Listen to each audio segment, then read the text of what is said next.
2 litre જેટલું દૂધ લીધું છે અને એની અંદર 100 ml પાણી એડ કરશું. હવે આપણે તકમરિયાન બધું જ છે, આપણે હાફ જ યુઝ કરશું આમાંથી. આવી રીતે આ સેવ છે, રેડી ટુ મિક્સર તો એ રાખશું અને હવે આને વચ્ચે વચ્ચે ચલાવતા જઈ અને ઠંડુ કરશું. નમસ્કાર મિત્રો, કેમ છો? મજામાં ને? આપ સૌને જય લક્ષ્મીનારાયણ, જય સ્વામિનારાયણ, જય જીનેન્દ્ર, જય હાટકેશ, જય જલારામ, જય ઠાકરધણી, જય દ્વારકાધીશ, જય માતાજી, મહાદેવ હરિયો. મિત્રો, સવારના 9 વાગ્યા છે, પણ આજે વહેલી તૈયાર થઈ ગઈ છું. દ્રષ્ટિ છે ત્યાં સુધી આપણી મોજ છે. વહેલા તૈયાર થશું અને આનંદ કરતા રહીશું, કારણ કે ગામનો ભાર નથી, રહી જાય તો એ કરા રાખે છે. એટલે આજે જવું છે ઓફિસે, એટલે 10 વાગે પહોંચવાનું હોય. એટલે તૈયાર થઈ ગઈ છું, એટલે એમ થયું કે સુવિચાર લઈ લઉં, વિડીયોની તૈયારી કરી લઉં. દિવસે કાંઈક બનાવશે દ્રષ્ટિ, છે ત્યાં સુધી કાંઈક ને કાંઈક બનાવતી રહે છે. તમે પણ જોતા રહ્યો, બરાબર? તો ચાલો લઈ લઈ સુવિચાર અને પછી નીકળીએ ઓફિસે. બેસીને લઈને મજા આવે. તો મિત્રો, આજના સુવિચારની વાત કરું ને તો એવી છે કે ભરોસો. અહીં મને ભરોસો છે દ્રષ્ટિ પાછળ કરશે. તો ભરોસો એક એવી ભારે વસ્તુ છે ને, એ બધાના ખંભા પર મૂકી નથી શકાતી. જેનો ખંભો ભાર ચાલે ને એના પર જ ભરોસાનો ભાર મૂકી શકાય. તો ઘર સાચવવાનો ભરોસો અત્યારે દ્રષ્ટિ પર મૂકી દીધો છે. અને તમે પણ જો પકડી શકાય એમ હોય, જે વ્યક્તિના ખંભા ભાર ચાલે એના પર ભરોસો મૂકવાનો. અહીં ખાલી ઘરનો નહીં, દરેક બાબતનો, વ્યવહારનો, વહીવટનો, કામનો બધો જ ભરોસો જેનો ખંભો ભાર ચાલે એના પર મૂકવાનું. અને એ જ પ્રમાણે દાનની વાત પણ એવી જ છે કે વાપરશો તો એ વધતું જશે, નહીં તો પડ્યું કોક ભોગવશે. એટલે એક હું જમવા ગઈ હતી અને હતું ભોજનાલય જૈન લોકોનું. ત્યાં લખ્યું હતું કે તે આપ્યું એ તારું છે, કારણ કે પ્રતિષ્ઠા તમારા પાછળ જીવતી રહે છે. એટલે અને તું નથી આપતો એ પછી કોનું છે એ ખબર નથી, કારણ કે તમે ધન મૂકી જાઓ છો એ પાછળ દીકરા દીકરી કે કોણ લેશે એ જ કાંઈ ખબર નથી. પણ તમારા હાથે તમે જે દાન કર્યું છે એ દાન તમારું છે. ચાલો હવે હું નીકળું છું ઓફિસે. પાછળ દ્રષ્ટિ વિડીયો કર, જે કંઈ બનાવ એનો વિડીયો કરજે, બરાબર? અને આપણે સાંજે મળશું તમને. તો મિત્રો, વાગ્યા છે 6:30 અને ઓફિસથી આવી ગઈ છું ઘરે. વિચાર્યું કે ખીચડી મૂકું, કંઈક કરું. તો દ્રષ્ટિબેને પાડી ના, કારણ કે એને બનાવ્યું છે મસ્ત રેસીપી ફાલુદા. તો ફાલુદા કેવો બનાવ્યો છે એની રેસીપી તમને સળંગ આપું. અને એને કાલે નીકળવું છે, એટલે હવે નીકળવું હોય ને આપણી કચ્છની પ્રખ્યાત વસ્તુ ન ખાય કેમ હાલે? ના હાલે ને. આમ તો એ બહુ જ ઓછી વસ્તુ બહારની ખાય છે, પણ છતાંય અહીં આવે ત્યારે ખાય. એટલે એના પપ્પા સાથે મંગાવ્યું છે. તો તમને ફાલુદાની રેસીપી આપું અને પછી જોઈએ શું એના પપ્પા લઈ આવે છે, એ સર્વ કરીને જમીએ આપણે. એના પપ્પા આવે ત્યારે. પણ હમણાં વચ્ચે તમને ફાલુદાની રેસીપી આપું, જે દ્રષ્ટિએ વિડીયો કર્યો છે. જો ફાલુદો બનાવવા માટે મેં એક તૈયાર રેડી જે આપણે મિક્સર આવે એનું એ લઈ લીધું છે. તો એની અંદર પૂરું પાઉચ બનાવવું તો 1 લીટર દૂધ અને 100 ml પાણી જોઈએ, 200 ml જેટલું. પણ આપણે છે ને 1 લીટર આ પૂરું આપણે નહીં નાખી દઈએ, થોડુંક હાફ બનાવશું. તો અહીંયા 1/2 લીટર જેટલું દૂધ લીધું છે અને એની અંદર 100 ml પાણી એડ કરશું. હવે આપણે જો હવે એની અંદર 100 ml આપણે પાણી એડ કરી દઈશું.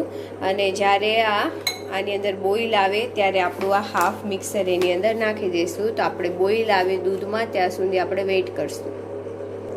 વચ્ચે વચ્ચે આમ ફેલાવી દઈશું તાકી નીચે ચીપકે નહીં. ફાલુદાનું મિક્સર મેં પણ પહેલી વખત લીધું છે, એટલે આપણે ખોલીને ચેક કરી લઈએ કે અંદર શું શું છે. આ રેડી ટુ મિક્સ ઓલું છે, એટલે અંદર સાકર ને બધું જ છે. જો સાકર છે, તકમરિયાન બધું જ છે. હાફ છે એ લેવા દઈશું. આવી રીતે આ સેવ છે ફાલુદાની, તકમરિયા છે ને આ શું કિસમિસ લાગે છે અંદર, કિસમિસ પણ આપેલી છે અંદર, સ્ટ્રોબેરી ફ્લેવરનું છે. હવે આને વચ્ચે વચ્ચે હલાવતા જશું, જ્યારે ઉકાળો આવે ત્યારે આ એડ કરશું. તો જો દૂધની અંદર એક બોઇલ આવી ગયું છે, તો એની અંદર હાફ જે આપણા ફાલુદાનું આ જે રેડી ટુ મિક્સર હતું એ રાખશું. અને હવે આને વચ્ચે વચ્ચે ચલાવતા જઈ અને 10 થી 15 મિનિટ માટે આને ઉકાળવાનું છે, એટલે એકદમ ગાઢું ક્રીમી ફાલુદા આપણો બનીને તૈયાર થઈ જશે.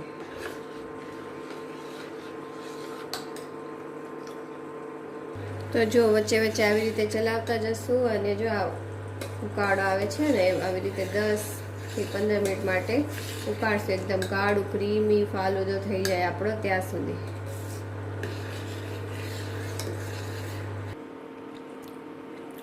તો જુઓ 15 મિનિટ પછી પાણી જે આપણે એક્સ્ટ્રાનું આની અંદર એટલે જ એડ કરવાનું હશે, કેમ કે આ ખાલી દૂધ હોય તો 15 મિનિટ ઉકાળી તો એ ઓર ઘાટું થઈ જાય. તો પાણી હતું એ એક્સ્ટ્રાનું બળી ગયું છે અને જે આપણું દૂધ હતું એટલું જ બચ્યું છે. અને આ સેવ છે એ પણ અંદર પાકી ગઈ છે. નોર્મલ ટેમ્પરેચરમાં, રૂમ ટેમ્પરેચરમાં ઠંડુ થવા દઈશું અને પછી ફ્રીજમાં એકદમ રાખી દઈશું 4-5 કલાક માટે, મસ્ત ઠંડુ થઈ જાય એટલે. તો આ તૈયાર જો છે ને ઘાટું ક્રીમી થઈ ગયું છે ને, પહેલાં કેવું હતું અને હવે જો મિક્સર. બસ હવે આને રૂમ ટેમ્પરેચરમાં ઠંડુ કરશું. તો જુઓ નોર્મલ રૂમ ટેમ્પરેચરમાં ઠંડુ થઈ ગયું છે અને ગાઢું એ થઈ ગયું છે. જો જેમ જેમ ઠંડુ થતું આવશે એમાં ઘાટું થતું આવશે, મસ્ત ક્રીમી. હવે આને આપણે ફ્રીજમાં રાખી દઈશું, એકદમ મસ્ત ઠંડુ થાય ત્યાં સુધી 4-5 કલાક કે જેટલો પણ સમય હોય એકદમ ઠંડુ થઈ જવું જોઈએ. જુઓ ફાલુદો આપણો ઠંડો થઈ ગયો, હવે સર્વ કરીએ ને.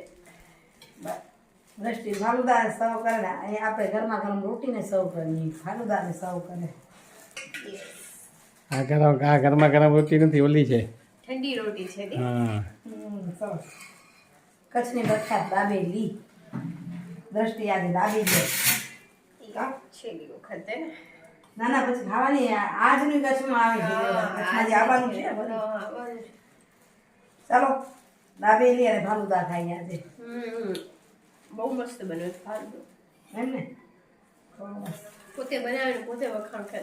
પોતે મસ્ત મસ્ત કહેવાય. હું તો એવું જ કરું, મારા કંબકડી યાદમાં આ વસ્તુ મારા કંબકડી ગઈ. ફોલોઅર્સને જ પૂછું કે કઈ રીતે તમે આને સારું બનાવો છો, તો તમારામાંથી અમને જાણવા ઘણી વાર મળે છે. મસ્ત થયો છે એટલે મસ્ત. ચાલો જમી લઈએ. જમવાનું પતી ગયું. જો દસ્તીની તૈયારી ચાલે છે. મેં કીધું આ બોક્સમાં ભરતી જાય બધું, લઈ જવાનું હશે બધું ભેગું ગતી જાય છે, બોક્સમાં રાખતી જાય એટલે કાલે નીકળવા વખતે પછી ઉતાવળ ન થાય. આમાં લુડવાના લકડિયા, કચ્છમાં કોઈ વ્યક્તિ નાસિકથી આવે કે મુંબઈથી આવે અને લુડવાના લકડિયા ન લઈ જાય એવું તો બને નહીં બધી.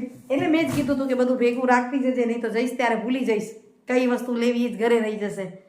કારણ કે જવાની પહેલાં તૈયારી કરી હતી, લકડિયા મંગાવી જ રાખ્યા હતા અને પછી તાવ આવ્યો અને અછબડા આવ્યા, એના કારણે રહી ગયું. શું કે અંગ્રેજીમાં ચિકન પોક્સ, હા એના કારણે રહી ગયું. એટલે ચાલો હવે થોડીક હું પણ હજી તૈયારી કરાવું, કારણ કે કાલે હું ફિલ્ડમાં જઈશ અને ફિલ્ડમાંથી આવીશ ત્યારે તૈયારી કરવામાં થોડુંક મોડું થશે.